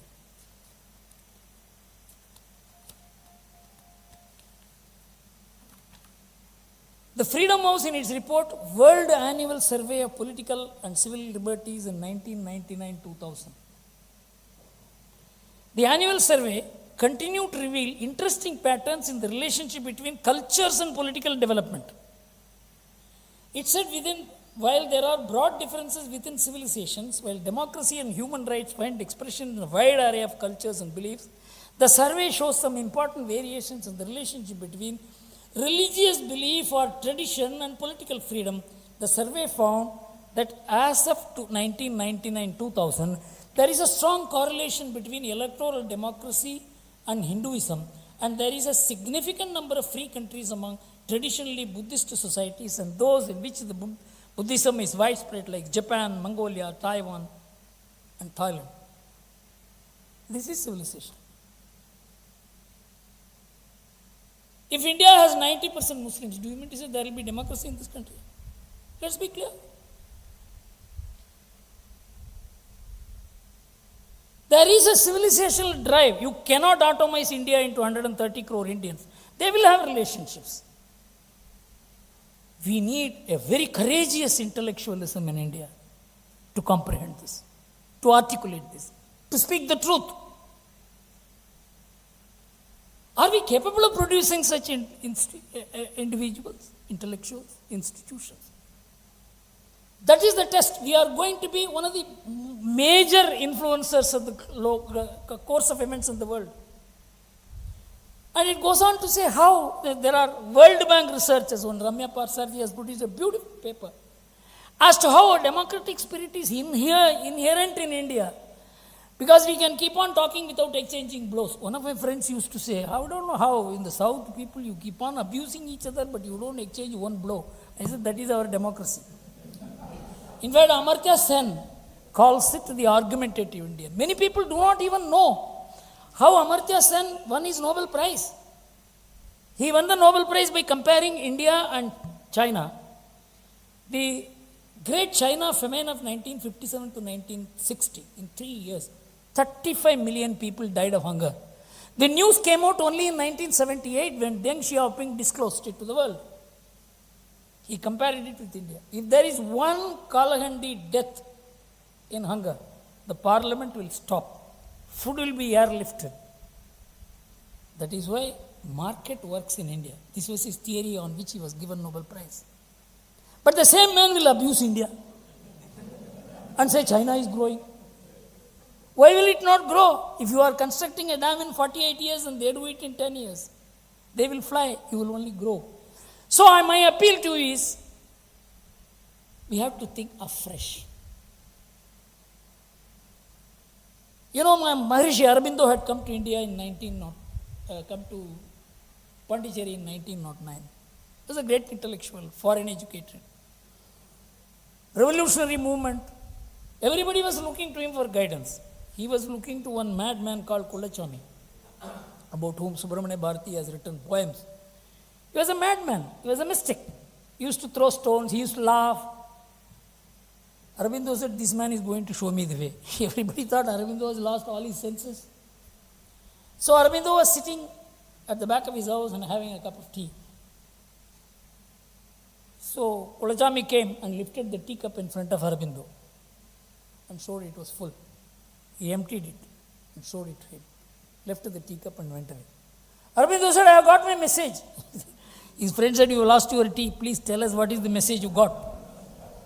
He said, he has asked me to empty my thoughts and begin thinking afresh. This is my appeal to all Indian intellectuals, media.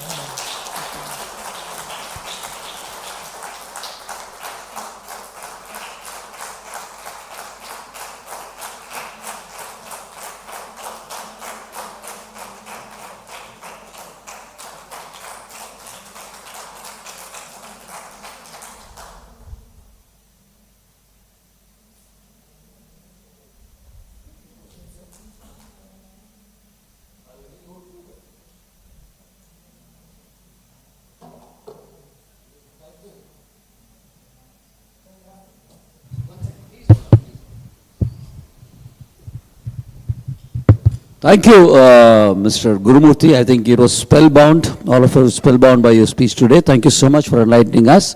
We just have time for maybe one or two questions, and maybe one, if there's any lady in the audience who wants to ask a question, we will go with that first. Yes, I'll give you this mic. And you please hold on, sir. Yeah, there's one lady out there. Maybe we'll just take two questions. Please keep the questions brief so that we can have more chance. So, name is Sir, Ravindran.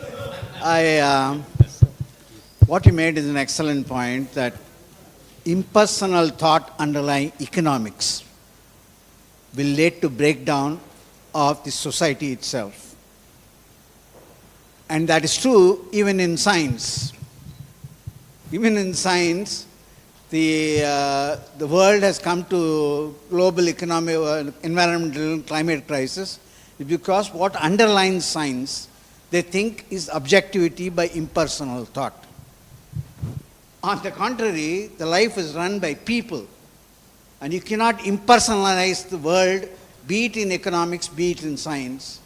And in Bhagavad Gita, it clearly tells you that for every individual, I give the phenomenal world every moment. So if you impersonalize anything, it breaks down. So you need personalized system, which is your civilization system. which are available in the social context. Similar thing is needed even in science. That's the way India can make a progress in the area of science. And that's possible. I think. Sir, would you like to respond something? Sir, there is no question. You Yeah, only that's made a comment. yeah, that's also. Yeah. Science is supposed to be objective. Thank you, sir. And yet I'm asking for a personalized science. You see, actually, today,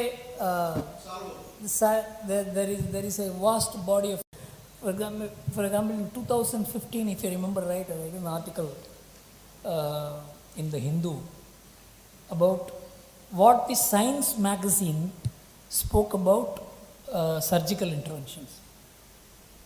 Surgical intervention should not be allowed except in an emergency. Now you are using surgical interventions just like that. 100 years of medical hypothesis was completely changed in that one article. So what I am saying is, there is a huge review that is taking place. No. Now, I am not an expert, but I have heard experts like Dr. B.M. Hegde, who said Mahatma Gandhi's BP was never less than 190 ever. That was his normal. Just as everybody, you cannot measure everybody's height as 5.6. You cannot measure everybody's sugar as this, BP as this. Isn't this idiotic? Each body has its own. Everybody is custom built. That's why Ayurveda says you cannot prescribe medicines for all. These are all different approaches. So it is very difficult to tackle it because the context of today is a civilizational paradigm. Please go ahead, ma'am. Thank you. Sir, it was awe-inspiring to listen. And for people like us who are thought leaders, we are very inspired that because we are going to influence someone because of the way we listen to you. My question comes as a learning and development professional. We're looking at any development in human being is because of their thinking process being cleared, and so they move on. That's how the evolution has happened. Now, I would like to know, sir, how can you relate, not how, it is, I would like you to throw an idea of consciousness increasing and bringing civilization paradigm. The role of conscious living with... I understand your question. Thank you so much, sir. See, one of the biggest problems of the contemporary world is the short-termism. As a chartered accountant, as somebody who knows business, we used to measure what will happen to the business in the next 10 years, a decadal view. Then it becomes balance sheet view every year. Then it became quarterly. Then now it is overnight interest rate that is disturbing the nations and the finance ministers and the Reserve Bank. How can a country which has to plan for be disturbed about overnight interest? Once your vision gets so short as this. Because of that, there is no great improvement. I think Indira Nooyi met Trump and told him, dispense with these quarterly results. It's a disaster. By quarterly result, you have not avoided fraud, you have promoted it. In fact, the biggest example is that Lehman Brothers. I still remember the statement, the worst is behind us, the man said in June. You know what happened in October? You see, ultimately, you have got to live with the fact that you have got to live for 60, 70 years, and what is the basis for that. And you are making money every day in the market, and whether it will go up and somebody is trying to put it up, some rumors are floated in the newspaper, some shares come down. You know, if this is the economics that is going to come, how do you hope to develop a civilizational paradigm? What is the difference between America and China? Is the long-termism of America, China, the short-termism of America. This is the problem, on which I have done some research also. So, civilizational paradigm looks at the next generation. I don't think there is any democratic government which can look beyond the next elections. So it is the responsibility of intellectuals, the media, thinkers to set the goal that this is how we should be. But if we are also part of these little issues and take ideological positions, even the media is only playing into the hands of the politicians who are short-termist in their approach.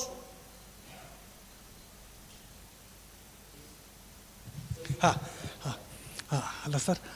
Today afternoon, I was seeing YouTube, sir, how Israel, there is one concept called kibbutz, and it is not new to India. We call it as Vasudhaiva Kutumbakam. It is already there and they are implementing it. That means irrespective of that, all religions, particularly Jews, including Palestinians, then Muslims, Christians together, villages are formed, and how neatly they are developing. And we talk about Vasudhaiva Kutumbakam, Sanatana Dharma and all these things. When we are going to usher in and bring it and make the people together irrespective of caste among Indians? Sir, actually I'll tell you, I am from a village. Till 1960s, we had never have caste differences in the village. Untouchability was a problem. There was no caste as a problem. There was no caste clashes. Now every caste, you see, in fact I made a study of what trade and economics does to a caste. There are 3 castes, which is the Nadars. I am mentioning it because it is part of my study. Nadars, Kongu Gaundars and Naidus. All these 3 communities took to business. They have grown in every sense of the term, including education and everything. 3 communities, they took to politics. Tevars, Vaniyars and Dalits. They have remained stationary. Because they think government will develop them. The 3 communities stood on their own feet. They have no clash with anyone because a businessman always wants good relationship with others. A politician always wants to divide his group of people and get them as voters.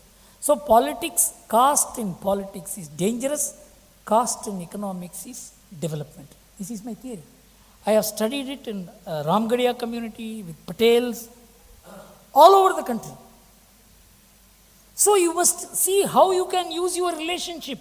If you use it in politics, it is divisive. If you use it in business, it is constructive. Where is the Indian thinking in this? That caste as social capital is a new thought which has developed today. Because of the last 25, 30 years of the teamwork which we did. So that's why I said we need a completely new way of looking at India. I think. Thank you, sir. I don't want to detain others also because some people want to ask questions. Thank you very much. Thank you very much, sir, for taking your time off this evening. Ladies and gentlemen, time for us to honor the guest speakers this evening. May I request Mr. Sundar Swamy, Mr. Srinivasan K. Swamy, Mr. Shekhar Swamy, and also Mr. Subbarao, President MMA, to give away the mementos to the guest speakers of the day, starting from Mr. Gurumurthy. Thank you, Mr. Gurumurthy, for that excellent presentation and the address that you made. Thank you so much, sir. Thank you.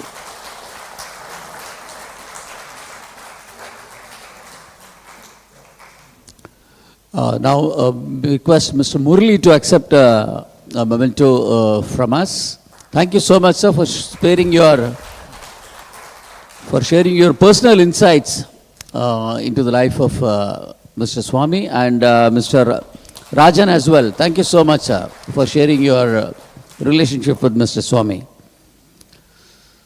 So, ladies and gentlemen, this brings us to the end of this presentation of Mementos. May I now request Mr. Paul Antony, President Advertising Club of Chennai, to come and propose the formal vote of thanks.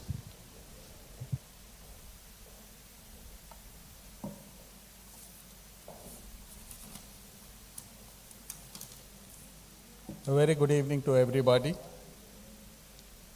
It was a wonderful speech by Mr. Gurumurthy, who had given us on the subject and the wealth of knowledge.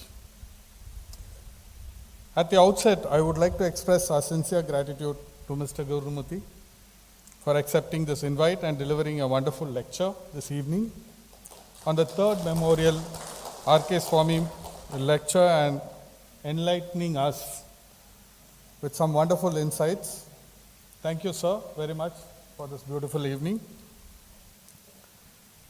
I would like to thank Mr. N. Murli and Ms. R.V. Rajan, who have engaged with R.K. Swamy in various professional capacities and sharing some of their lively experiences about the person and the professional he was. An event like this, a sustained effort and persistence on behalf of the Art Club, Madras, I express my gratitude to the group captain, Mr. Vijay Kumar, Mr. Subbarao, Mr. Srinivasan Swamy, who has consistently made sure that every year this prestigious event takes place, whatever be the challenges are. I would like to thank the Hindu group, media partner, and medianewsforyou.com, our online media partner, for partnering with us from day one, and I would like to have their continued support. Thank you all for coming this evening in these extraordinary times, and look forward for hosting the future editions of this lecture series. Stay safe. Good evening to everybody. Thank you.